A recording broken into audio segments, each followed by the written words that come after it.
ክፍል 3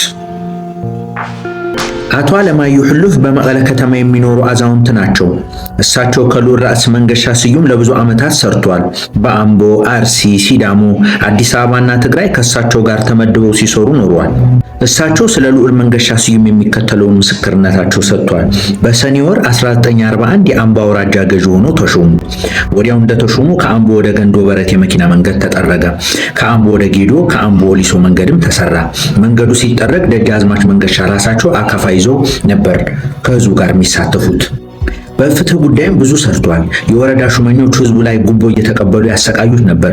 እነዚህ ጉበኞች በማሰር አካባቢው ሰላም እንዲነግስና ህዝቡ ዘንድ ደግሞ ተቀባይነት እንዲኖራቸው አደረጉ። በ1945 ደግሞ የአርሲ ጠቅላይ ገዢ ሆነው ተሾሙ። ዋና ከተማው አሰላ ነበር። በዚህ ጠቅላይ ግዛትም ብዙ የመኪና መንገዶች ተሰርቷል። ከአርሲ አሰበ ተፈሪ እስከ ሐረር ቡና ተክል በሚባል ቦታ አድርጎ ሐረር ጋር እንዲገናኝ ተደረገ። ከቁልቢ ገብርኤል ሐረር ከተማ ገባ፣ በታችኛው አዋሽ ማለት ነው። ከአርሲ በዋቢ ሸበሌ አድርጎ እስከ ባሌ ተጠረገ።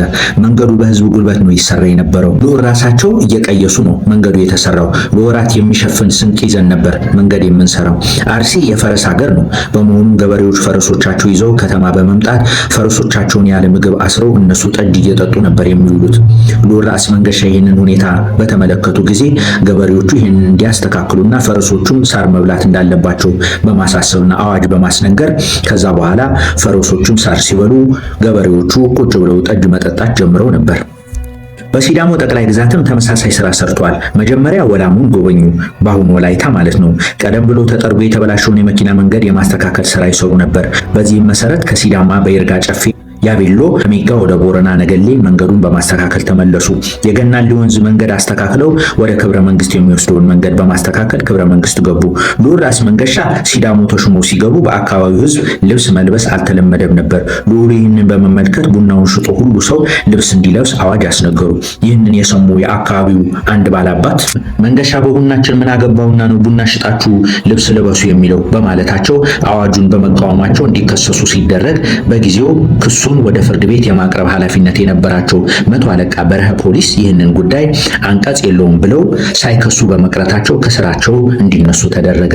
በዚያን ጊዜ ሴቶች መንገሻ ልብስ ልበሱ ብለዋል እያሉ ባሎቻቸውን መክሰስ ጀመሩ።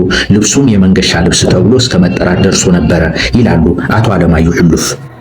ልዑል ራስ መንገሻ ስዩምና መገናኛ ሚኒስትር። አዲስ አበባ በአጼ ምኒልክ ዘመነ መንግስት ህዳር 1879 ዓ.ም ተቆረቆረች። ከተማዋ ከባህር ወለል በላይ በ3000 ሜትር ከፍታ ላይ ትገኛለች። የአዲስ አበባ ከተማ የአየር ጠባይ ከብዙዎች የዓለም ከተሞች እጅግ በጣም ተመራጭ፣ ምቹ፣ ለነዋሪዎች ሆነ ለቱሪስቶች ተስማሚ ነች። አዲስ አበባ በላቲን አሜሪካ ከሚገኙት የላፖክ እና የኩዌቶ ከተሞች በቅርብ በሶስተኛነት የምትመደብ በከፍተኛ ተራራ ላይ የተቀመጠች ዋና ከተማ ናት። በተለያዩ ጊዜያትም በርካታ ኢኮኖሚያዊ፣ ማህበራዊ፣ ፖለቲካዊ እንቅስቃሴዎችን አስተናግዳለች። አዲስ አበባ ከሌሎች የአፍሪካ ከተሞች አመሰራረት በተለየ ሁኔታ ሙሉ በሙሉ በኢትዮጵያውያን የተቆረቆረችና ያለ ፕላን በዘፈቀደ የተስፋፋች ከተማ ናት። በየዘመኑ ከተዘጋጁላት መሪ ፕላኖች ቀድማ በመስፋት ለታቀዱ ስራዎች አፈጻጸም ችግር ስትፈጥር መቆየቷም ይታወሳል። አዲስ አበባ በየዘመኑ የተከሰቱትን አዳዲስ የስልጣኔ ውጤቶችን በመቀበል በመላው ሀገሪቱ በማሰራጨት የተጫወተችው ሚና ከፍተኛ ነው። አዲስ አበባ ከመቆርቆሯ በፊት የአጼ ምኒልክ መቀመጫ ሆና ያገለገለችው በ1881 ዓ.ም እንጦጦ ነበረ። እንጦጦ በወቅቱ የተመረጠችው በዙሪያ ያሉትን ዝቅተኛ ቦታዎች ለመቆጣጠር የሚያስችል ስትራቴጂካዊ ጠቀሜታ ያላት በመሆኑ ነው። ሆኖም የቦታው አቀማመጥ ውጣ ውረድ የበዛበት በመሆኑና የማገዶ እንጨት ለመልቀም የውሃ የምግብ እጥረት ተጨምሮ ለኑሮ አመቺ ባለመሆኗ ልትለወጥ ችላለች። አንዳንድ መዛግብት እንደሚያስረዱት የእንጦጦ ብርድ የተፈታተናቸው እቴጌ ጣይቱ አየር ለመለወጥና ጠበል ለመጠመቅ ከእንጦጦ ወርደው ፍልውሃ ላይ እንደሰፈሩና በአካባቢው ቤት ለመስራት ለንጉሱ ጥያቄ አቅርበው ተፈቅዶላቸው ህዳር 1889 ቀን የመጀመሪያውን የአዲስ አበባ ቤታቸው ሰሩ። በዚህም የአካባቢው የኑሮ ተስማሚነትና የህይወት ተስማሚነት በመገንዘብ እቴጌ ጣይቱ ፊንፊኔ እየተባለች ትጠራ የነበረችውን ከተማ አዲስ አበባ የሚል ስያሜ እንደሰጧት መረጃዎች ይጠቁማሉ። አዲስ አበባ ከ1886 እስከ 1913 ዓ.ም ድረስ ለዘመናዊ ከተማነት መልክና ቅርጽ መያዝ፣ የትልልቅ ህንፃዎች መገንባት፣ የመንግስት አስተዳደር ቅርጽ እየያዘ መምጣት ከተማዋን ወደ ስልጣኔ ማዕከልነት ያሸጋገሯት ክስተቶች ነበሩ። አዲስ አበባ እንጦጦ ላይ ከተቆረቆረች ጊዜ ጀምሮ ጉልህ የስልጣኔ ተግባራት ተከስተዋል። በአክሱም ነገስታት ጊዜ ከታተሙት የመገበያያ ሳንቲሞች በኋላ በብሔራዊ ገንዘብ ታትሞ ለዝውውር የበቃው የቴሌፎን አገልግሎት የተጀመረው በ1886 ዓ.ም ነው። በ1902 የዳግማዊ ምኒልክ ሆስፒታልና በ1890 የሩሲያ ቀይ መስቀል ሆስፒታል ተመስርቷል። በ1894 የኢትዮ ጅቡቲ የምድር ባቡር፣ በ1897 የአቢሲኒያ ባንክ፣ 1898 ዳግማዊ ምኒልክ ትምህርት ቤት፣ በ1900 የእቴጌ ጣይቱ ሆቴል የመጀመሪያው ሲኒማ ቤት በ1916 ዓ.ም ስራቸውን የጀመሩበት ዓመታት እንደሆኑ በታሪክ ተመዝግበው ይገኛሉ። የዘመናዊ መንገድ መሰራት፣ የመኪና መምጣት፣ የቧንቧ ውሃ መዘርጋት፣ የኢትዮጵያ አየር መንገድ መመስረት፣ የትላልቅ ህንፃዎች መገንባት፣ የዘመናዊ ትምህርት መስፋፋት፣ የዩኒቨርሲቲዎች መከፈት፣ የጤና ተቋማት መበራከት፣ የመንግስት አስተዳደር ቅርጽ አያያዝ መምጣት አዲስ አበባን ወደ ስልጣኔ ማዕከልነት ያሸጋግሯት የዘመኑ ክስተቶች ናቸው። አዲስ አበባ በርካታ ታሪካዊ ሰፈሮች አሏት። የሰፈሮቿ ምስረታ የተጀመረው በ1900 ዓ.ም 4 ኪሎ የሚገኘው የዳግማዊ አጼ ምኒልክ ቤተመንግስት ወይም በዘመኑ አጠራር ግቢ ከተባለ በኋላ ነው። ይኸው ሰፈሮች ስያሜያቸውን ያገኙት ከተለያዩ አጋጣሚዎች ነው። ቀደምት ሰፈሮች ስያሜያቸውን ያገኙት በቤተመንግስቱ ዙሪያ መሬት በጉልት መልክ በተሰጣቸው መሳፍንቶች፣ መኳንንቶች ስም ነው። ለምሳሌ ራስ መኮንን ሰፈር፣ ራስ ተሰማ ሰፈር ወዘተ በማለት ነው። ከዚህ በተጨማሪ ከመላው የሀገሪቱ ማዕዘናት መጥተው አዲስ አበባ በሰፈሩ ብሔርና ብሔረሰቦች ስም ለአብነት ወሎ ሰፈር፣ ጎፋ ሰፈር በሚል ተሰይሟል። በተለያዩ ሙያዎች ተሰማርተው በሚኖሩ ባለሙያዎች ስም የተቆረቆሩት ደግሞ ሰራተኛ ሰፈር፣ ዘበኛ ሰፈር፣ ጠመንጃ ያዝ ሰፈር፣ ካህን ሰፈር ወዘተ በሚሉ የተሰየሙ ሰፈሮች ናቸው። በሌላ በኩል ጥቂት የማይባሉ የአዲስ አበባ ሰፈሮችም በተለያዩ አጋጣሚዎችና ታሪካዊ ክንዋኔዎች የሚጠሩ ለምሳሌ ሰባራ ባቡር፣ እሪ በከንቱ፣ ዶሮ ማነቂያ፣ አፍንጮ በር ወዘተ ይገኙበታል። ከ1998 ጣሊያን ወረራ በኋላ አንዳንድ የአዲስ አበባ ቦታዎች ሰፈሮች የጣሊያን ስያሜ ወስዷል። ከነዚህም መካከል መርካቶ፣ ፒያሳ፣ ካሳንቺስ ወዘተ ናቸው። ከዚህ በተጨማሪም በከተማው የሚገኙ አብያተ ክርስቲያናትና አጥቢያዎች የተሰየሙ ሰፈሮች ውስጥ አራዳ ጊዮርጊስ ሰፈር አንዱ ነው። ከአዲስ አበባ በርካታ ሰፈሮች መካከል አንዳንዶች ስያሜያቸውን ያገኙት ከኤምባሲዎች ነው። ለምሳሌ ፈረንሳይ ለጋሲዮን፣ ሩዋንዳ ሰፈር ተጠቃሾች ናቸው። የተለያዩ ሀገራት ዜጎች በአዲስ አበባና በሌሎች ዋና ከተሞች መስፈር የጀመሩበት በዳግማዊ አጼ ምኒልክ ዘመነ መንግስት ነው። ለዚህም አስተዋጽኦ ያበረከተው የአድዋ ድል፣ የአዲስ አበባ ጅቡቲ ባቡር መዘርጋት፣ ከተማዋ በቋሚነት የሀገሪቱ ዋና ከተማ በመሆኗ ምክንያት የሚጠቀሱ ናቸው። ከዚህ በተጨማሪ ዳግማዊ ምኒልክ በኋላም ቀዳማዊ ኃይለ ሥላሴ ዘመናዊቷን አዲስ አበባ መፍጠር ላይ ጉልህ ሚና ነበራቸው። ከዚህ በተጨማሪ ዳግማዊ ምኒልክ በኋላም ቀዳማዊ ኃይለ ሥላሴ ዘመናዊነቱን ወደ ሀገሪቱ ለማስገባት የውጭ ሀገር ዜጎች ያስፈልጋሉ በሚል የውጭ ሀገር ዜጎች እንዲገቡ ተደረገ። በአዲስ አበባ ይኖሩ የነበሩ የውጭ ሀገር ዜጎችም ግሪኮች፣ አረቦች፣ ህንዶች፣ አርመኖች፣ ጣሊያኖች ናቸው። አዲስ አበባ በአንድ ክፍለ ዘመን እድሜዋ 4 የተለያዩ የከተማ አሰፋፈርና የኪነ ህንፃ ሂደቶች እንዳሳለፈች ምሁራን ያስረዳሉ። የመጀመሪያው በአጼ ምኒልክ ዘመነ መንግስት ከከተማዋ መቆርቆር ጊዜ ጀምሮ እስከ ጣሊያን ወረራ ድረስ የነበረው ሲሆን፣ ሁለተኛው ደግሞ በጣሊያን ወረራ ጊዜ የተካሄደው ከተማዋን የማሻሻልና ዘመናዊ ህንፃዎች የተገነቡበት ጊዜ ነበር። ከ1950 እስከ 1960ዎቹ ከተማዋን የማሻሻልና ዘመናዊ ግንባታዎችን የማስፋፋት ተግባር የተከናወነባቸው ዓመታት ናቸው። በቅርቡ ደግሞ የታየው እንቅስቃሴ የከተማዋን ገጽታ እየቀየረ ያለ ሲሆን ዘመናዊ የሚባለውን አካሄድ የሚከተል ነው። ይህ ማለት በኢትዮጵያውያን አቆጣጠር ከ2007 ዓ.ም በፊት መሆኑ ነው። አዲስ አበባ በውስጧ የኢትዮጵያን ብሔር ብሔረሰቦችና ህዝቦች አቅፋ በመያዟ የሁሉም ብሔር ብሔረሰቦችና ህዝቦች ባህል፣ ቋንቋ፣ የአኗኗር ዘይቤ ድምር ውጤት ናት። አዲስ አበባ የሀገሪቱ የፖለቲካ ማዕከል ብቻ ሳትሆን የባህልና የቋንቋ ሙዚየም ጭምር ማዕከል ናት። የአዲስ አበባ ታሪካዊ የሆኑ ሐውልቶች፣ አብያተ ክርስቲያኖች፣ ቤተ መንግስት፣ የሙዚየም ህንፃዎች፣ የጥንት ቤቶች ወዘተ ይገኙባታል። በተጨማሪም የብሔር ብሔረሰቦችና ህዝቦች አኗኗር ዘይቤዎች፣ ትውፊቶች፣ ዘፈኖች፣ ሙዚቃዎች፣ ሬስቶራንቶች፣ ግጥሞች፣ ስነ ቃሎች፣ የሃይማኖትና የእምነት፣ የጋብቻ፣ የሀዘን ስነ ስርዓቶች፣ ድራማዎች፣ ወጎች፣ ልማዶችና ባህላዊ ታሪካዊ እሴቶች በከተማዋ ይገኛሉ። በአዲስ አበባ 150 ያህል ታሪካዊ ቦታዎችና ጥንታዊ ህንፃዎች ተመዝግበው በከተማዋ ማስተር ፕላን ተካተዋል። አዲስ አበባ ከተመሰረተችበት ጊዜ ጀምሮ ያከማቸቻቸው ሀገራዊ ይዘት ያላቸው የራሷን የከተማዋን ልደት እድገት የሚያንጸባርቁ ሰው ሰራሽ የቱሪስት መስህብ ብቻ ብዙ ናቸው የተመዘገቡት። የአዲስ አበባ እድገት ታሪክ ሲነሳ ነዋሪዎቿን ከፍተኛ ጉዳት አድርሶ የነበረው የህዳር በሽታ ይጠቀሳል። በሽታው በ1911 ዓ.ም ህዳር ወር ላይ በመድረሱ ይህንን ስያሜ አግኝቷል። ዛሬ በየዓመቱ ህዳር ሲታጠን በሚል በመዲናችን ህዳር 12 ቀን የጽዳትና የቆሻሻ ማቃጠል ልማድ የሚደረገው በዚህ ምክንያት ነው። በ1950ዎቹና 60ዎቹ ዓመታት ኢትዮጵያ ለአፍሪካ አንድነት መመስረት የታገለችበት አርአያ የሆነችበት ጊዜ ነበር።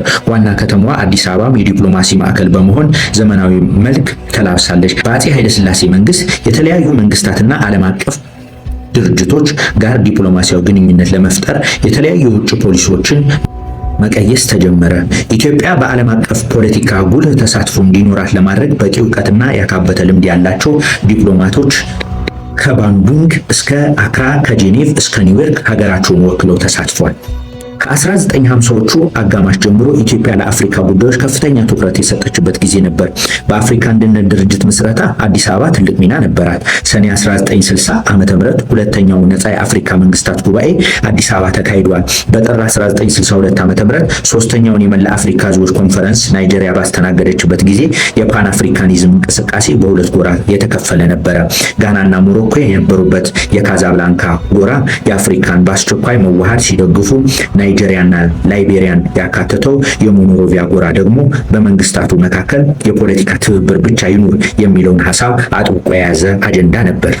ከሌጎሱ ጉባኤ በኋላ የአፍሪካ አንድነት ጉዳይ ጭራሽ ሊተገበር የማይችል መስሎ ይታይ ነበር።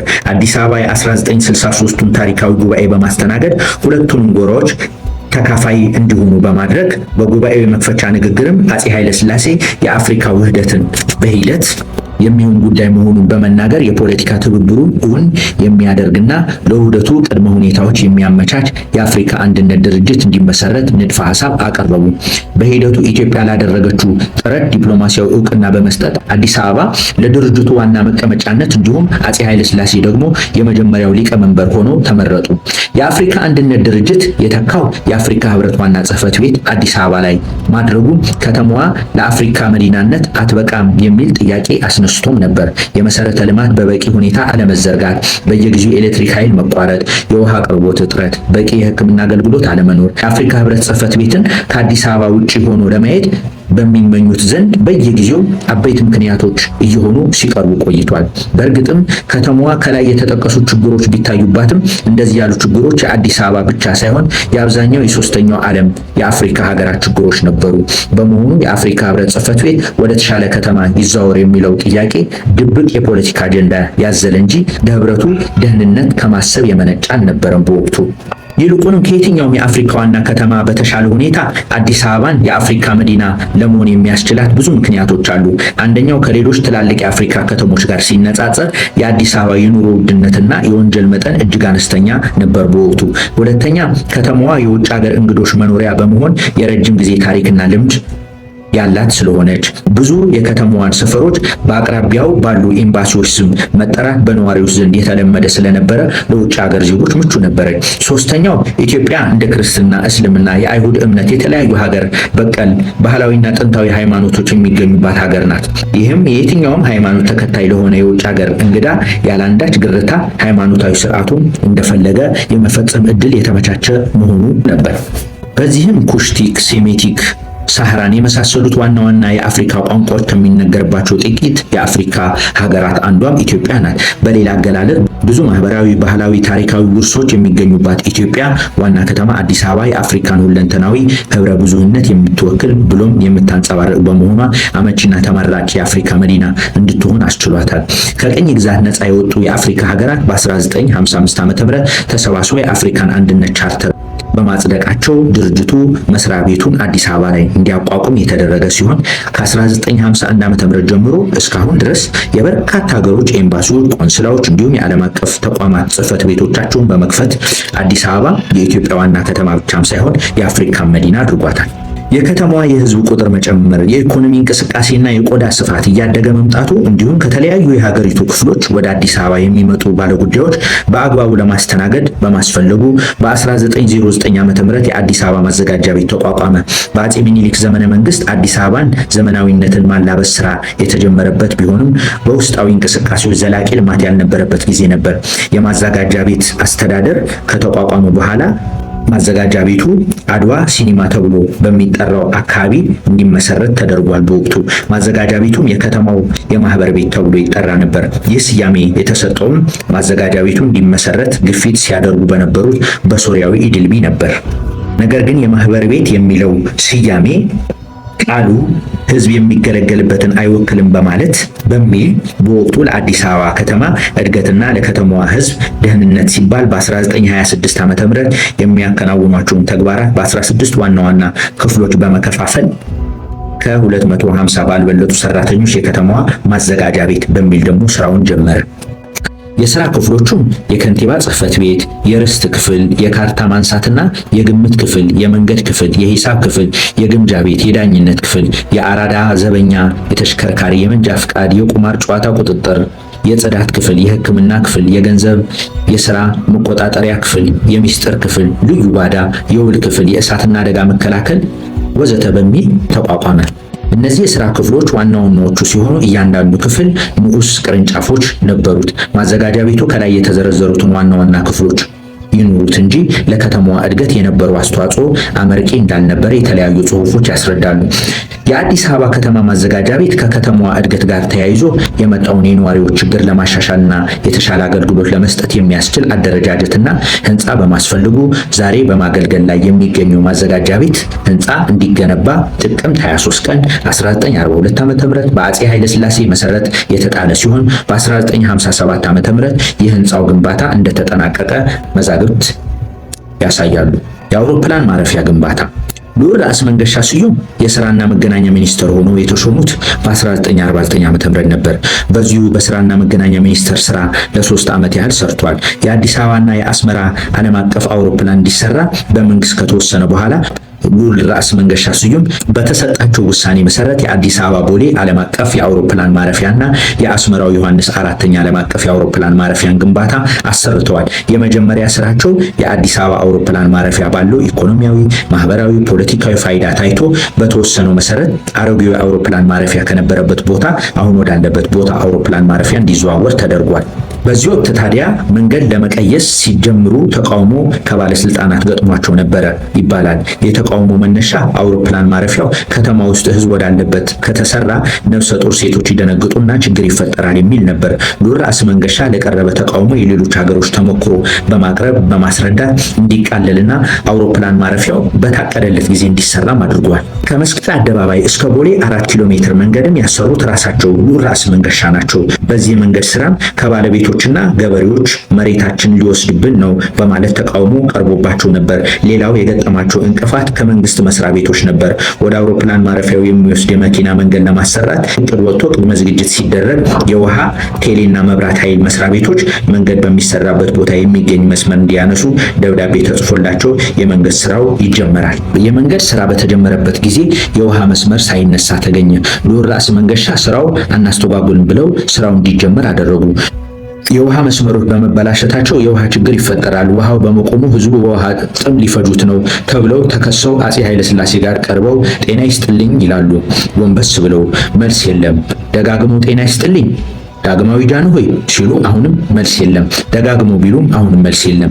ለካ አፄ ኃይለ ሥላሴ ነገሩ ቀደም ብለው መረጃ ደርሷቸው ነበርና በነገሩ በጣም ተቆጥተው ኖሯል። ከተወሰነ ደቂቃ በኋላ አፄ ኃይለ ሥላሴ እንዲህ አሉ። አንተ እንዴት ብትጠግብ ነው የውሃ መስመሩን ሰባብረህ ህዝቡን በውሃ ጥም ልትጨርሱ ያሰብከው አሏቸው። ልዑል ራስ መንገሻም መልስ ለመስጠት እየተዘጋጁ ጎንበስ በማለት እንዲህ አሉ። ስራ መስራቴ ነው ጥጋቤ እና ደግሞ ስራ የምንጀምርበት ቀን በደብዳቤ መስመሩ እንዲያስነሱ አሳውቀናቸዋል። በተጻፈላቸው መሰረት መብራትና ቴሌ መስመሩን አንስተዋል። የውሃ ጽሕፈት ቤት አላነሳም። ታዲያ ስራ ይቁም አሉ። ለየመስሪያ ቤቱ የጻፉትን ደብዳቤ ቀሪ በእጃቸው እንዳለ የማመላከት እንቅስቃሴ በማድረግ አፄ ኃይለ ሥላሴ የት አለ የጻፍክላቸው ደብዳቤ አሉ በቁጣ። ልዑል ራስ መንገሻ በእጃቸው ይዘው ለማንበብ ሲዘጋጁ አፄ ኃይለ ሥላሴ አምጣራ ሲያነቧሉ ብለው ደብዳቤው በመቀበል አንብበው ከጨረሱ በኋላ እነዚህ ሰዎች ወይ አይሰሩ ወይ አያሰሩ ዝም ብለህ ስራህን ቀጥል አሏቸው ይባላል። ልዑል ራስ መንገሻም እጅ ነስተው ስራቸውን ቀጠሉ። ልዑል ራስ መንገሻ ስዩም የኢትዮጵያ አየር መንገድ ታሪክ በ1938 የአውሮፓውያን አቆጣጠር ለካይሮ ያደረገው የመጀመሪያው በረራ ጀምሮ እስካሁን ያለው ያጠቃልላል። 60 የበረራ ቦታዎች እንዳሉት ሰላምታ በሚል የሚታተመው የራሱ መጽሔት ያስረዳል። በኢትዮጵያ አየር መንገድ ታሪክ ትልቅ ስፍራ ካላቸው ሰዎች አንዱ ልዑል ራስ መንገሻ ናቸው። ልዑል ራስ መንገሻ የስራና መገናኛ ሚኒስትር ሆነው ሲሾሙ የኢትዮጵያ አየር መንገድ የ15 ዓመት ዕድሜ ነበረው። በዚሁ ጊዜ የነበሩ የአውሮፕላን አይነቶች ፕሮፔለር ኢንጂን የሚባሉ ናቸው። ልዑል ራስ መንገሻ በዚሁ ጊዜ የኢትዮጵያ አየር መንገድ የቦርድ ሊቀመንበር ሆነው ይመሩት ነበር። በዓለም አቀፍ ደረጃ ሲታይ ይህ አይነት አውሮፕላን ይዞ መወዳደር የማይታሰብ መሆኑና ኋላ ቀርነት መሆኑን ይገነዘባሉ። የመጣላቸው የመፍትሄ ሀሳብ አውሮፕላኑ መቀየር እንዳለበት ነበር። አገሮች ወደ ጀት ዓለም ገብተው ኢትዮጵያ ፕሮፔለር አውሮፕላን ይዛ መጓዝ እንደማትችል በጽናት አመኑ። ይህንን ሐሳብ ጭንቅላታቸው ላይ እየተመላለሰ ሳለ ጃፓን ሀገር ቶኪዮ ላይ የሚካሄድ ኮንፈረንስ ነበርና ኮንፈረንሱ ላይ እንዲገኙ ጥሪ ተደረገላቸው። ኮንፈረንሱ ስለ ጄት አውሮፕላን መነጋገር ነበርና ጥሩ አጋጣሚ ሆነላቸው። ኢትዮጵያ በዚሁ ጊዜ 3DC 6BC አውሮፕላኖች ተጨማሪ ነበሯት። ይህ በ1959 ዓ.ም መሆኑ ነው። ልዑል ራስ መንገሻ በቶኪዮ ኮንፈረንስ መካፈላቸው ዘመናዊ አውሮፕላን ቴክኖሎጂ የመጠቀም ህልማቸውን ተግባራዊ ለማድረግ ጥሩ አጋጣሚ በማግኘታቸው ተደሰቱ። በዓለም አቀፍ የአየር መንገድ ማህበር ኢንተርናሽናል ኤር ትራንስፖርት አሶሲዬሽን በመገኘታቸው ማለት ነው። በኮንፈረንሱ ላይ ውይይት ይደረግበት የነበረው ስለ ጀት ጉዳይ ነበር። ልዑል ራስ መንገሻ ስለ ጉዳዩ የጀት አስፈላጊነት ከማህበሩ ፕሬዝዳንት አንስተው ለመነጋገር አሰቡና ፕሬዝዳንቱ ወዳሉበት ቦታ በመሄድ እንዲህ አሉት። ዓለም ወደ የጀት ዘመን እየገባች ነው። ኢትዮጵያ ፕሮፔለር ኢንጂን ይዛ መወዳደር እንደማትችል ገብቶናል። አጥብቀን እምነታችንንም ገልጸናል። ፕሬዝዳንቱ አሜሪካዊ ነበር። ፕሬዝዳንቱ የልዑል ሐሳብ ካደመጠ በኋላ ይህንን ሐሳብ ከአጀንዳው ውጭ እንደሆነና ይህን ሐሳብ ለኢትዮጵያ ጊዜው አሁን እንዳልሆነ መነሳት የሌለበት ሐሳብ እንደሆነም አስረዳቸው። ልዑል ራስ መንገሻ ከያዙት ሐሳብ ሳያፈገፍጉ ፕሬዝዳንቱ የቦይንግ 720B ጥናት እንዲላክላቸው ይማጸኑታል። ፕሬዝዳንቱን ጥናቱን እንደሚላክላቸው ቃል ገብቶላቸው ኮንፈረንሱ ከተጠናቀቀ በኋላ ልዑል ራስ መንገሻ አገራቸው መጥተው ከጥቂት ወራት በኋላ ጥናቱ እጃቸው ላይ ደረሰ። ከፕሬዝዳንቱ የተላከላቸውን የጀት አውሮፕላን ጥናት ይዞ የኢትዮጵያ አየር መንገድ ቦርድ ስብሰባ ጠሩ። በቦርዱ ስብሰባ ላይ የጀት አስፈላጊነትና ወደ ጀት ዓለም ለመግባት መደረግ ያለበትን ቅድመ ሁኔታ አስረዱ።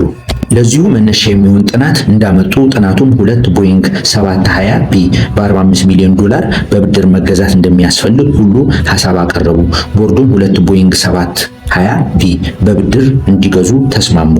ይህንን የተስማሙበት ሐሳብ ተግባራዊ የሚሆነው ለሚኒስትሮች ምክር ቤት ሲቀርብ ብቻ ነው። ሚኒስትሮች ምክር ቤት ጋር ቀረበ። ልዑል ራስ መንገሻ ሐሳቡን ማቅረብ ጀመሩ። ሐሳቡ ግን ለሚኒስትሮች አዲስ ሆኖ አልተገኘም። ልዑሉ ግራ ገባቸው። ለምን አዲስ እንዳልሆነባቸው ሲያስቡ ለካ የቦርዱ አባላት ሆኖ የሚኒስትሮች አባላት የሆኑ ሰዎችም ስላሉ ቦርዱ የተወያየበትና የደረሰበት ድምዳሜ አስቀድመው ተነጋግረውበትና መረጃ አግኝተው ተወያይተውበት ውሳኔው ምን መሆን እንዳለበትም ጭምር ተወስኖ መሆኑ ተረዱ። ልዑል ራስ መንገሻ ሐሳባቸው በዝርዝር ማቅረብ ጀመሩ። የንግግራቸው መቋጫ የጀት አስፈላጊነት ለኢትዮጵያ ከዓለም ኢኮኖሚ ጋር አብሮ መጓዝና አለመጓዝ መሆኑን በማስረዳት ነበር። በመሆኑም የኢትዮጵያ መንግስት በ45 ሚሊዮን ዶላር 2 ቦይንግ 720B ለመግዛት ታሳቢ የሚያደርግ መሆኑን በመግለጽ መግለጫቸውን ያጠቃልላል። ስብሰባው ጠቅላይ ሚኒስትሩ እንግዲያውስ ሐሳብ እንስጥበት ይላሉ። ስለ ጥናቱ አስቀድሞ ከተወያዩ በኋላ አንዱ እንዲህ አሉ። ለፋይናንስ ሚኒስትር አቶ ይልማ ድረስ ስለሚመለከት እሳቸው ሐሳብ ቢሰጡበት አሉ። አቶ ይልማ ለመናገር እየተዘጋጁ ሰብሳቢው አቶ ይልማ ሐሳብ አለህ አሉ። አቶ ይልማ አዎ አሉና እንዲህ አሉ። ኢትዮጵያ አገራችን አሁን ባለችበት ሁኔታ ይህንን ያህል ገንዘብ ተበድራ አውሮፕላን ለመግዛት አቅም የላትም አሉ። ሌሎች የሚኒስትሩ አባላትም የአቶ ይልማ ሐሳብ ከሰሙ በኋላ ይህንን ያህል ገንዘብ በብድር መግዛት አንችልም ካለ እኛ ከሱ በላይ ጓዳችን አናውቅም፣ ስለዚህ እኛ የተለየ ነገር የለንም ብለው ቁጭ አሉ። በአቶ ይልማ ያመካኙ እንጂ ጀቶቹ እንዳይገዙ ሆን ተብሎ የተደረገ ተቃውሞም ነበር። ልዑል ራስ መንገሻ ይግባኝ አሉ። ይግባኝ ተጽፎ ይሰጠኝ አሉ። ደጋግሞ ይግባኝ የሚል ቃል ለአብዛኞቹ እንግዳ ነበርና ይግባኝ ማለት ምን ማለት ነው አሉ። ከሚኒስትሮቹ አንዱ እንዲህ አሉ። ልዑል ደጃዝማች መንገሻ እንደናንተ በአንድ ጊዜ ዘው ብሎ ሚኒስትር የሆነ እንዳይመስላችሁ። አውራጃ ገዢ፣ ጠቅላይ ገዢ ዘተ በመሆን የተለያዩ ከታች እስከ ላይ ያሉ የመንግስት እርከኖች አልፎ የመጣ ሰው ነው። ሁሉ የመንግስት አሰራር ያውቃል ካሉ በኋላ መልስ መስጠት ጀመሩ። ይግባኝ ማለት በፍርድ ሂደት ውስጥ በውሳኔው አልተስማማሁበትም፣ ለበላይ አካል ሐሳቡን ማቅረብ ፈልጋሉ ማለት ነው። እንግዲያው ተጽፎ ይሰጠው። ለዳግማዊ ጃንሆይ አማካሪዎቹም እኛንን ምንም የሚመጣ ነገር የለም፣ ቢሆንም ተጽፎ ይሰጠውና እድሉን ይሞክር ተባለ። ልዑል ራስ መንገሻ የተሰጣቸውን የይግባኝ ወረቀት ይዘው አፄ ኃይለ ሥላሴ ጋር ቀረቡ። አፄ ኃይለ ሥላሴ ወረቀቱን ተቀብለው በማንበብ ትንሽ ቆየት ብለው እንዲህ አሉ። ሐሳቡን አስቀድመው ሰምተውት ስለነበር ሚኒስትሮች ያሉህ እኮ ትክክል ነው፣ እነሱ ናቸው የሚያማክሩ። በጥናት ላይ ተመስርተው አገሪቷን በቅድሚያ የሚያስፈልጋትን ነገር አቅርበው አማክረውን የሚወሰንና የሚተገበር በዚሁ መንገድ ነው አሏቸው። አንተም ይህንን ነገር ታውቃለህ፣ አዲስ ነገር አይደለም ላንተ አሉ። ልዑል ራስ መንገሻ አፄ ኃይለ ሥላሴ ያሉትን ሲከታተሉ ቆይተው እንዲህ አሉ። መዳፈር አይሆንብኝ እንጂ ግርማዊ ጃንሆይ ትንሽ ልናገር ይፈቀድልኝ አሉ። አፄ ኃይለ ሥላሴ ለመናገር አይደል የመጣኸው? እስቲ ተናገር አሉ። ልዑል ራስ መንገሻም ለመናገር ሐሳባቸውን በማሰባሰብ እየተዘጋጁ እንዲህ አሉ። ግርማዊ ጃንሆይ አሁን የምናገረው ያለሁት በኢትዮጵያ አየር መንገድ መቃብር ላይ ሆነን ነው። ያሉንን የፕሮፔለር ኢንጂን ይዘን ወደ ቢዝነስ ዓለም መግባትና ከዓለም የአውሮፕላን ትራንስፖርት መወዳደር በፍጹም አንችልም። ስለዚህ ነው በመቃብሩ ላይ ሆነን ነው የምንነጋገረው ያልነው አሉ። ከአሜሪካ ባገኘሁት የጀት አውሮፕላን ጥናት መሰረት ለሚኒስትሮች ምክር ቤት አቅርቤ በአንድ ሰው ብቻ እንዳይገዛ ተወስኗል። ይህንን ውሳኔ ስላልተቀበልኩት ይግባኝ ይዤ መጥቻለሁ። አቶ ይልማ አንድ ድምፅ ብቻ ነው ያላቸው። እሳቸው አንችልም አሉ ማለት ኢትዮጵያ አትችልም ማለት አይደለም ማለት